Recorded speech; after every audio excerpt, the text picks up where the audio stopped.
झारखंड प्रदेश BJP अध्यक्ष बाबूलाल मरांडी ने झारखंड में बांग्लादेशी घुसपैठियों को बसाने का आरोप लगाया। उन्होंने कहा है कि जब बीजेपी की सरकार बनने पर संथाल परगना में एनआरसी लागू करने और इसकी जांच कराने की बात कही है। बाबूलाल मरांडी से बातचीत की है न्यूज 18 संवाददाता अनूप गुप्ता ने। जिस तरीके से हम देख रहे हैं कि जो इंडिया अलायंस है उसमें जेएमएम जो है उसका पार्ट है, आपको लगता है कि ये जो पूरा अलायंस है उसमें बहुत सारी पार्टियां इस तरह से भ्रष्टाचार में लिप्त है, जैसा आप लोग लगातार कहते रहे? देखिए, लगातार हम लोग कहते ही नहीं रहे हैं भाई, पहले से उन लोगों के ऊपर आरोप लगे हुए हैं। अब लालू यादव के ऊपर आज से तो नहीं है।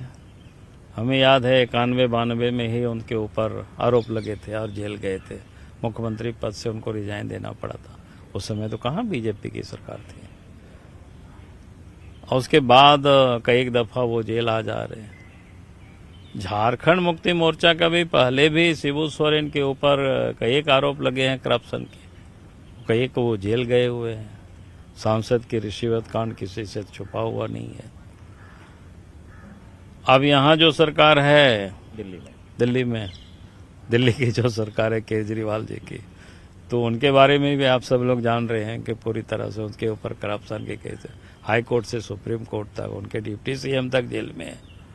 तो दौड़ लगाई। अगर आरोप सही नहीं होता तो कोर्ट तो कब के उनको छोड़ दिए होते, बारी कर दिए होते।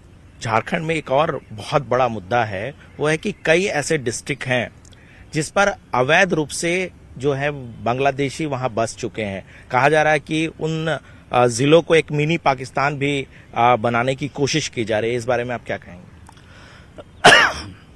देखिए, ऐसे तो पूरे झारखंड में ही धीरे धीरे से योजनाबद्ध तरीके से घुसपैठ कराया जा रहा है।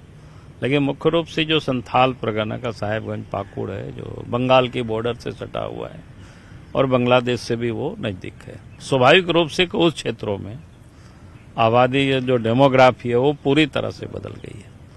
और इसलिए हमने कहा कि भाई कम से कम हम पूरे राज्य में नहीं भी करें तो एनआरसी, ये जो संथाल परगना का जो क्षेत्र है, इस पर एक बार हो जाना चाहिए, ताकि ये तो पता चले कि भाई कब से कौन कहां से आए हैं, कब आए हैं, तो पता चल जाएगा फिर आसानी से। मुख्यमंत्री पद के दावेदार के रूप में अपने आप को आगे ले जाने के लिए तैयार हैं?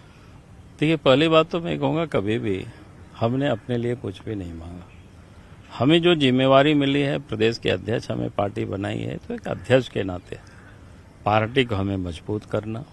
मेरे शरीर में जितनी क्षमता है मैं उसको पूरी ताकत लगा भी रहा हूँ, आगे भी लगाऊंगा।